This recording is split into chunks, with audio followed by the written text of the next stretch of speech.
Good morning, Richard. Morning, Trevor. I can see your smile. You're now going to actually have to do the job, aren't you? What are you telling your people, particularly about relations with Conservatives? You're in lots of places where there's no overall control. You're going to have to do some coalition building, aren't you? Well, the first thing you should be saying, Trevor, is congratulations. Congratulations forgive me. to Nigel. I do beg your pardon. To his candidates. Well, that's fine. Thank you so much, because what Nigel and our brilliant candidates and councillors have achieved is truly remarkable. We have delivered a political earthquake. And do you know what voters have done? In their millions, Trevor, they've said we want more reform, because we started running majority councils, 9 of them May 25. We've done a great job so far. Voters have looked at it and they've doubled down. They said we want many more councils run by reform councillors who've got a track record of success, getting stuff done, and they say we want more reduction of SEND backlogs, more potholes filled using brilliant, glorious new British technology. They want more investment in better valued children in care in places like country. So yes, we accept the serious responsibility, Trevor, but I believe we're up to it. And of course it'll be about hard work, roll your sleeves up, get stuck in, get stuff done. And we've already started those meetings this weekend. Okay, let's just get, I mean, I've already lavished praise on you and said how wonderful you are and all the rest of it. So let's get past that point and let's talk about the actual politics of this. And you carefully swerved the question I asked you. You've got 1,450 seats. You're not in a majority in all of those, in fact, most of them. Are your people going to be allowed to enter coalitions with the Conservatives? Trevor, your research is totally wrong. We've won a majority in 14 let's not do that. councils. We're the largest party. Trevor, if you, I'm getting to that, but if you're going to quote facts, please quote them correctly. You're wrong. We're a majority in 14, we're the largest party in another 9, and of course our councillors will do what needs to be done in order to work brilliantly for the residents in all of those councils across the board.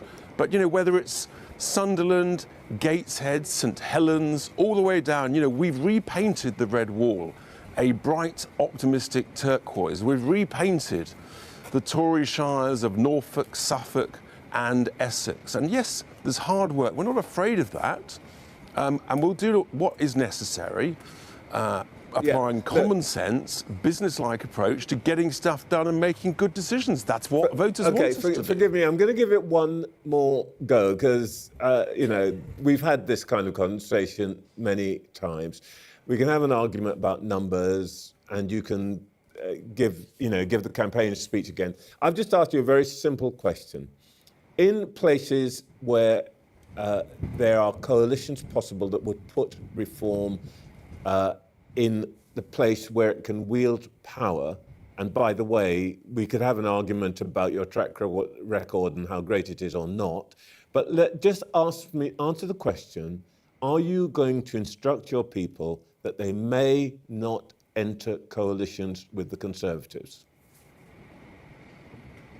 Trevor, we're not doing coalitions, we're doing common sense politics, working with people across the whole spectrum, independents, whatever, in order to try and get stuff done, because that's what voters have asked us to do. They haven't asked us to enter into coalitions, they've asked us to save money and deliver better value and better services. Crucially, they've doubled down, they've said we want more reform, not less reform. More common sense, more business-like approach, get stuff done. All right, does that answer your question? Yeah, well, forgive me, it's taking us a little bit of time to get to something like an answer. Well, I wanted to enjoy the moment of congratulation and celebration. I did want to ask you about, we don't do celebrations here. I did want to ask you about tax bans and all of that, but let me just get straight to the point which I know a lot of our viewers are interested in.